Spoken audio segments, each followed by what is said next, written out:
Em 13 de maio de 1999, uma equipe de expedição acordou para iniciar sua jornada rumo ao topo do Monte Everest.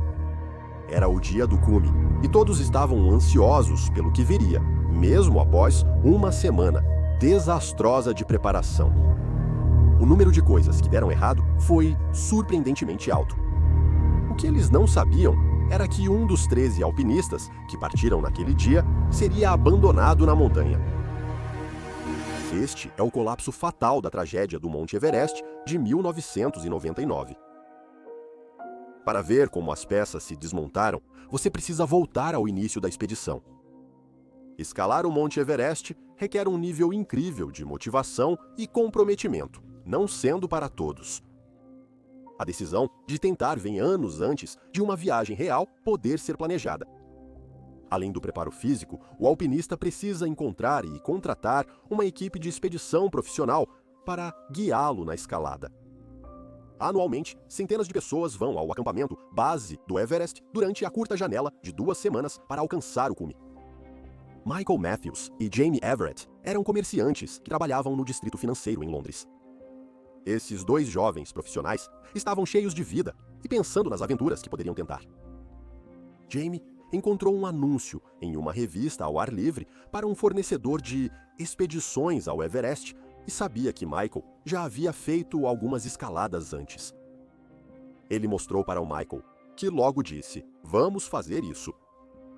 Este momento fatídico de excitação levaria ao desespero total. Michael e Jamie escolheram o grupo de expedição OTT para gerenciar sua expedição de vários meses para tentar alcançar o cume do Monte Everest. Os homens tinham ciência do perigo da empreitada, mas também viam nela uma oportunidade de alcançar o auge do sucesso pessoal. Essa expedição custaria a cada rapaz $40 mil em 1999. Essa é uma taxa incrível, mas não a maior nem a menor paga pelos alpinistas no mesmo ano. A empresa de expedição seria responsável por todas as necessidades na montanha, como permissões, alojamento, comida, tanques de oxigênio e ajuda Sherpa. Quando você considera a magnitude da tarefa de escalar o Everest, o alto custo começa a fazer sentido. Além dos custos reais e da organização, a expertise é o mais essencial.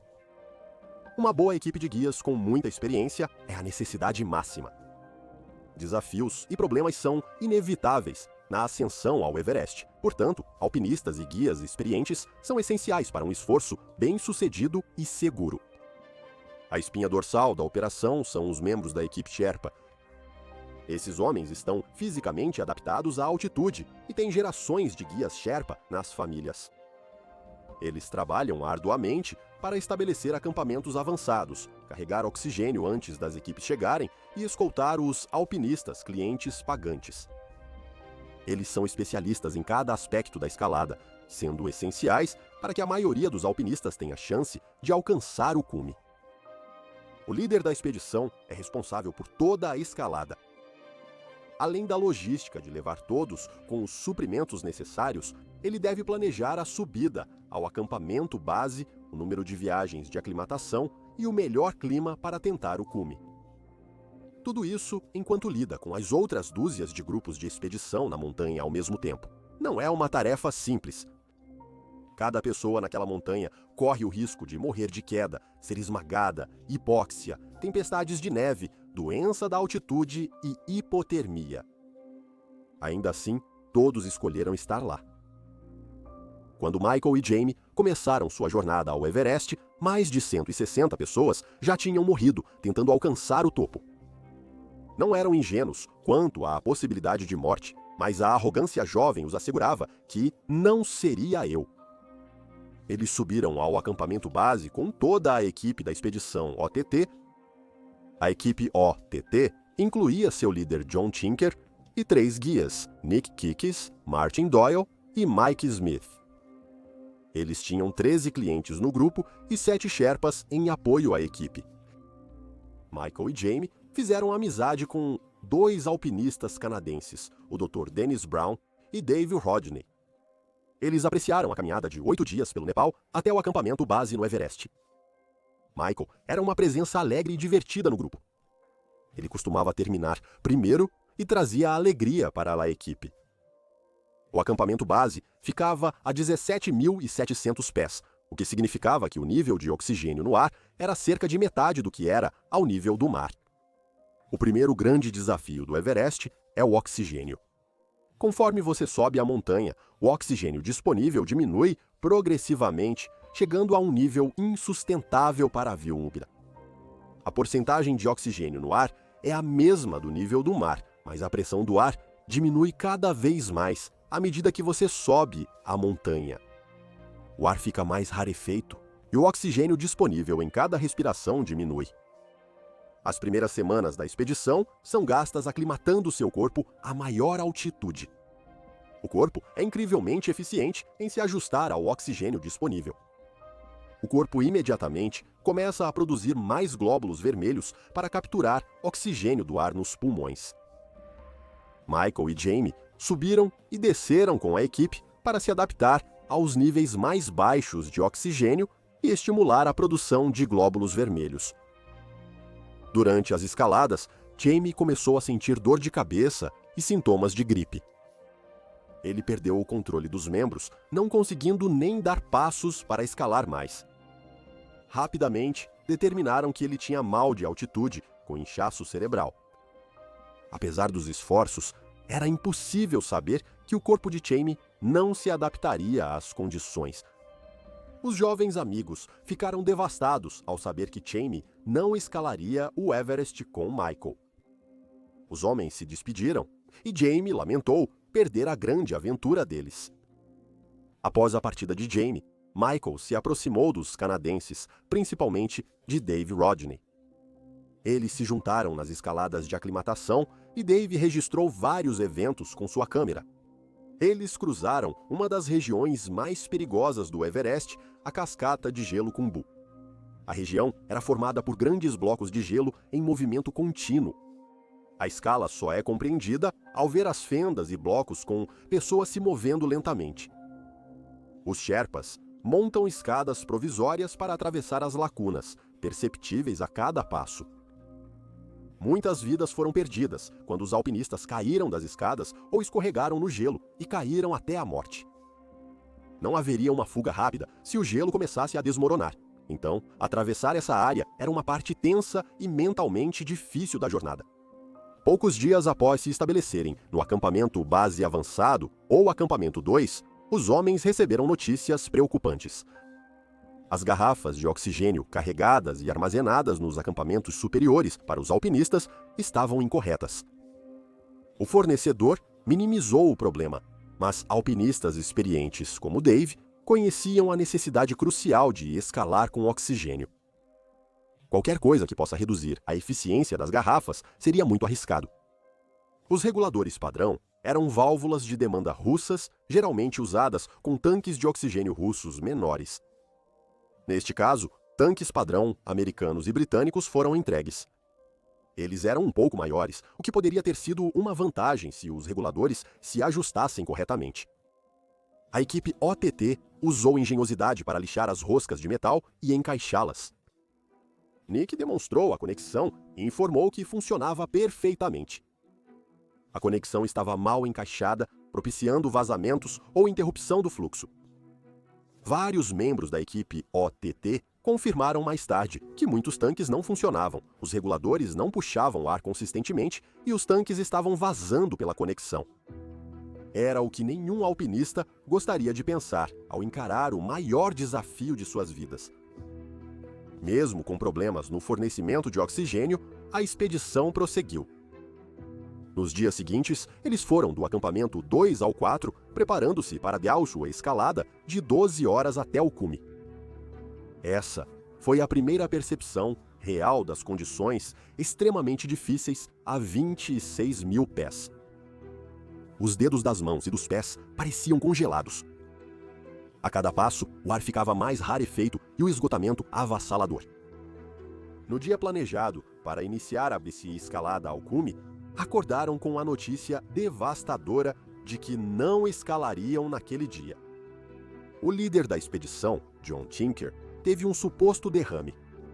Nick Kikis assumiu o comando após o outro ser levado montanha abaixo imediatamente. Nick ordenou que todos no acampamento 4 fossem para o acampamento 2. Isso foi para a segurança dos alpinistas, evitando que ficassem presos perto da zona da morte mais do que o necessário. Se eles não subissem, deveriam descer. Apesar de parecer lógico, Dave estava frustrado. Era sua segunda tentativa no Everest, e ele não deixaria Nick Kikis impedi-lo. Michael e Dave foram os últimos a deixar os acampamentos superiores. Assim que chegaram ao acampamento 2, foram solicitados a descer até o acampamento base. O plano era se reunir no acampamento base e escalar novamente em grupo. Isso implicaria atravessar a cascata de gelo Khumbu e depois retornar para subir de novo. Os outros alpinistas se recuperavam no acampamento base, mas Dave convenceu Michael a aguardar por eles no acampamento 2. Eles não queriam arriscar a cascata de gelo e a energia para ir ao acampamento base, já que pretendiam retornar no dia seguinte. Nick agora estava no comando com os guias Mike e Martin para liderar os grupos. Nick estava furioso porque os homens não seguiram suas instruções. O grupo principal ficou no acampamento base por 3 dias. Nick disse aos homens no terceiro dia que a previsão do tempo não era boa para os próximos 5 dias, então eles deveriam parar de esperar e se juntar ao grupo no acampamento base. Relutantemente, Dave concordou que se a equipe não voltasse em 5 dias, eles deveriam descer para se recuperar e esperar. Quando Michael e Dave chegaram ao acampamento base, sentiram que o clima havia mudado.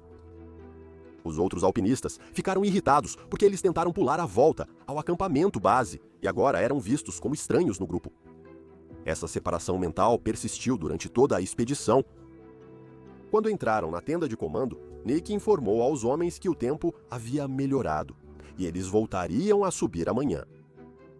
Dave e Michael ficaram perplexos. Eles tentavam evitar exatamente essa situação, mas lá estavam eles. Eles pensavam que Nick inventou a previsão do tempo para fazê-los descer. Eles passaram o dia em uma escalada exaustiva e não teriam os 4 dias de recuperação no acampamento base, como os outros alpinistas. Nick parecia estar punindo-os por sua determinação em evitar a cascata de gelo Khumbu a todo custo. Mesmo com o conflito, no outro dia, o time retornou ao acampamento 2 e se preparou para os 3 dias antes de alcançar o cume. Michael e Dave estavam um pouco lentos, algo percebido pelo restante do grupo. Eles foram os últimos a voltar para o acampamento naquele dia. Depois de se instalar no acampamento 2, Dave verificou se seu regulador se encaixava nos cilindros de oxigênio conforme o planejado. Ele o conectou a uma garrafa e nada aconteceu. Ele tentou de novo, mas não conseguiu. Ele tentou um segundo cilindro, mas também não havia ar. Um Sherpa o ajudou a achar uma garrafa compatível com seu regulador dentre as disponíveis. Usando um marcador, escreveram o nome dele no objeto para reivindicá-lo no dia do cume. Nick Kikis viu isso e correu com um tanque sobre a cabeça. Houve gritos selvagens e todo o acampamento presenciou Nick perseguindo Dave e tentando acertá-lo com o tanque. Foi uma exibição perturbadora. Nick sentiu que Dave estava minando sua autoridade, o que o deixou infeliz. Dave estava emocionalmente exausto e se refugiou em sua barraca. Após um bom choro, ele e Michael se reagruparam e se prepararam para o maior dia de suas vidas. Nada iria impedi-los de alcançar o cume do Monte Everest, nem mesmo um colapso total do apoio de sua equipe de trekking. No dia 12 de maio, às 22 horas, eles estavam em sua barraca no acampamento, aquecendo uma sopa e tentando descansar antes da escalada de 12 horas até o cume. Como você está se sentindo, amigo? Estou me sentindo muito bem. Eu tive uma leve tosse por causa do ar seco, mas tenho certeza de que a sopa do Dave vai resolver tudo. Esperava-se um dia de 20 horas de escalada para chegar ao topo e retornar ao acampamento. Os homens estavam positivos sobre a escalada, mas havia um descontentamento subterrâneo. Michael estava menos entusiasmado e começava a mostrar o desgaste de semanas nessas condições. Neste ponto da escalada, só restava seguir em frente, um pé após o outro, tentando alcançar o topo. Nesta altitude, os elementos contra eles eram avassaladores. Estava a 40 graus abaixo de zero no cume. A pressão do ar tornava a disponibilidade de oxigênio menor que 1/3 do que ao nível do mar. Nesta altitude, a comida não é bem digerida e absorvida, então comer não melhora a energia disponível. Cada passo é uma tarefa física aparentemente interminável. É como subir uma escada por 12 horas seguidas. O tormento no corpo e na mente é difícil de compreender. Apesar disso, a equipe baixou a cabeça e, lentamente, fez seu caminho do acampamento 4 até o Passo Hillary nas próximas 8 horas. Por volta das 10 da manhã, o grupo principal iniciou a escalada vertical de 40 pés de pura rocha. A equipe estava espalhada pela montanha devido às diferenças de experiência e habilidade, mas notaram que Michael havia ficado muito para trás. Michael só alcançou o Hillary Step às 2 da tarde daquele dia. Dave e eles se cruzaram no Hillary Step quando ele descia do cume. Dave e seu guia trocaram palavras de encorajamento antes de continuar a descida com os Sherpas. Michael estava exausto e enfrentava problemas com seu cilindro de oxigênio. Isso o atrasou de volta à varanda, deixando-o muito atrás do cronograma típico de cume. O problema é que se você não voltar até meio-dia, estará atravessando um terreno perigoso depois do anoitecer. Às 2 da tarde, Michael ainda enfrentava uma escalada árdua. O Sherpa, líder da equipe de Dave, disse a Michael para voltar agora, ou ele não voltaria vivo. Michael, exausto pela falta de recuperação, escalada difícil e oxigênio limitado, tinha sua confiança juvenil alimentando sua febre de cume, estando a poucos metros do topo. O guia Mike Smith concordou em levar Michael ao topo e retornar rapidamente. Foi um empurrão desafiador na face rochosa vertical de 40 pés do Hillary Step.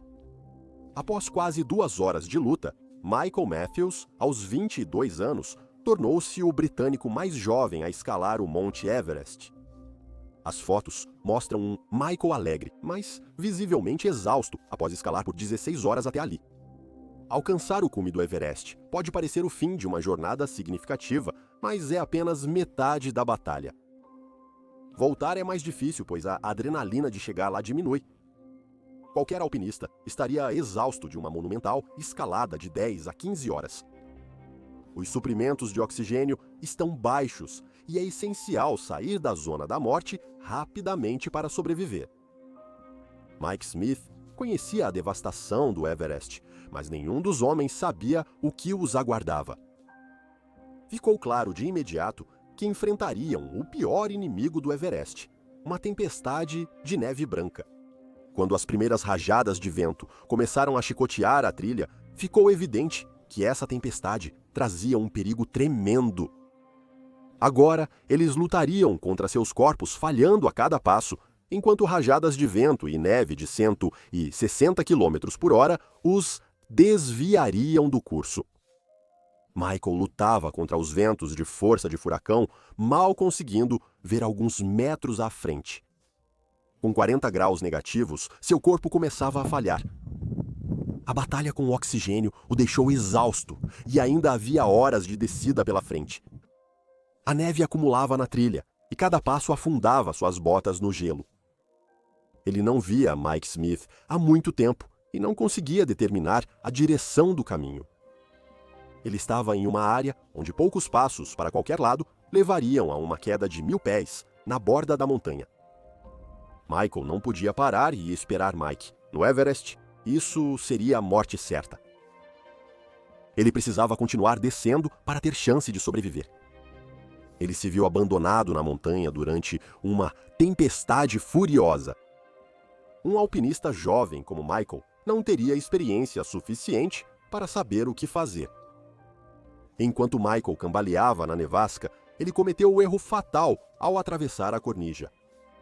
Uma simples mudança de equilíbrio e um pé mal colocado fazem um alpinista cair 1000 pés no abismo. Os detalhes do que ocorreu naquelas horas são desconhecidos. Mike Smith diz que se adiantou a Michael para desenterrar as cordas que foram soterradas pela tempestade. A capacidade de se mover, ver e ouvir estava completamente prejudicada e eles estavam à beira da morte. Mike diz que perdeu Michael de vista em certo ponto e seguiu descendo até a varanda. Isso ia totalmente contra o propósito de um guia durante a descida. Certamente, ele sabia o estado em que Michael estava, então, se separar mais do que alguns metros seria imprudente. Lá ele esperou para ver se Michael poderia tropeçar a qualquer momento. Após um tempo, Mike não pôde mais permanecer na zona da morte, então desceu até o acampamento 4.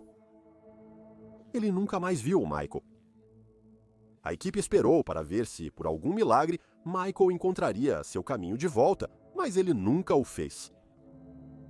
A tempestade e o cansaço os impediram de procurar Michael ao anoitecer de 13 de maio. Mike Smith perdeu um dedo do pé por congelamento após fugir da tempestade. A expedição OTT nunca foi a mais organizada, mas, com a perda de John Tinker, as coisas ficaram ainda mais descontroladas. O encontro de Michael com o grupo de Dave no retorno foi o momento mais crucial da escalada. O Sherpa, com febre do cume, percebeu que eles nunca conseguiriam descer vivos. Passada a janela do cume, ainda tinham ao menos 2 horas de escalada até o topo. O líder da expedição normalmente estaria monitorando a localização e condição de cada membro na montanha. John Tinker teria dito a Mike Smith para virar e descer com o grupo de Dave. Esse foi o erro final. Os tanques de oxigênio inconfiáveis, o esgotamento de Michael devido a uma escalada e a tempestade cegante que desceu apenas agravaram esse erro. Apesar dos esforços extensivos para localizar Michael, ele nunca foi encontrado. Dias após o incidente, um machado de gelo foi avistado fora do curso, perto de uma borda, levando a crer que Michael caiu e morreu. Posteriormente, a família de Michael Matthews processou a expedição OTT e os guias responsáveis por conduzir Michael na montanha. Os tribunais absolveram os guias de irregularidades, mencionando que os perigos do Everest são conhecidos pelos alpinistas e nada criminoso foi feito.